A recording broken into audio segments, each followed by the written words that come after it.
ପଦ୍ମାବତୀରେ ଆମେ ବୁଲିବା ପାଣି ଦେବେ ଯେଉଁଟା 2 ବର୍ଷ ଭିତରେ ଆମକୁ ଏ କଥା କରିବାକୁ ପଡ଼ିବ।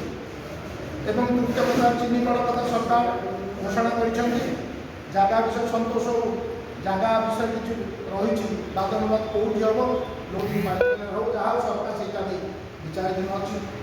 ଗୋଟିଏ ହେଲା ସ୍ୱାସ୍ଥ୍ୟ ଉପରେ ନୟାଗଡ଼ ମେଡ଼ିକାଲ ଯାଇଥିଲୁ। ସ୍ୱାସ୍ଥ୍ୟର ଅବସ୍ଥା ଆପଣ ଦେଖିଲେ ବିଶ୍ୱାସ କରିପାରିବା ନାହିଁ। ଶହ ଶହ ଲୋକ ଠିଆ ହେଇକି ଲାଇନ୍ ଡାକ୍ତର ବାହାରିଲେ 50ଟି ଏସି ଅଚଳ ଖରାରେ ଲୋକଙ୍କୁ ଦୁଃଖ ଶୁଣି ଆଶ୍ଚର୍ଯ୍ୟ କହିବେ।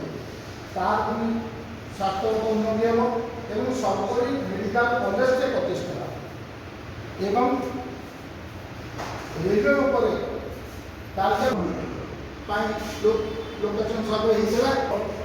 ନୀଳମାଧବ ଦର୍ଶନ କଲେ ଯେତେ ଲୋକମାନଙ୍କ ଦାବି ରହିଲା ସେଠି ମାନ୍ୟବର ରେଳମନ୍ତ୍ରୀ ଘୋଷଣା କଲେ।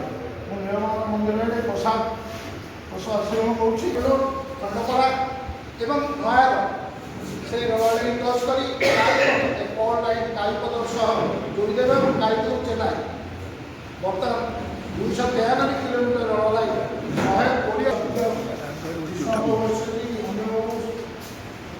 সন্তোষ বসিଛନ୍ତି ଯେଉଁମାନେ ପଛରେ ଗୋଡ଼େଇବାକୁ ପିଲା ପାଇଁ ଲାଗି ଇଣ୍ଟରନେଟ୍ ଆସିଲେ ମୁଖ୍ୟମନ୍ତ୍ରୀଙ୍କୁ ଜିଲ୍ଲାମନ୍ତ୍ରୀ ପୋଲିସ କାପାରେ ପୋଲିସ ପାଇଲା ଲଗେଇଲେ ଆମକୁ ଏଇଭଳିଆ କିଛି ସଂଗ୍ରାମୀ ବନ୍ଧୁ ବୋଲି ଆପଣମାନଙ୍କୁ ଆଜି ଆଦେଶ କରି ସଂଗ୍ରାମୀ ବନ୍ଧୁ ସଂଗ୍ରାମ ଜିଲ୍ଲା ବେଳେ ଯେଉଁ ସଂଗ୍ରାମ ହେଇଥିଲା ଜିଲ୍ଲାକୁ ଆଗକୁ ନେବାକୁ 1993 ମସିହା 2043 ମସିହା 50 ବର୍ଷ ଅଲରେଡ଼ି 33 ଇୟର୍ସ ଗନ୍। ଆଉ 17 ବର୍ଷ ଭିତରେ ଆମେ ସ୍ୱପ୍ନ ଦେଖିବା।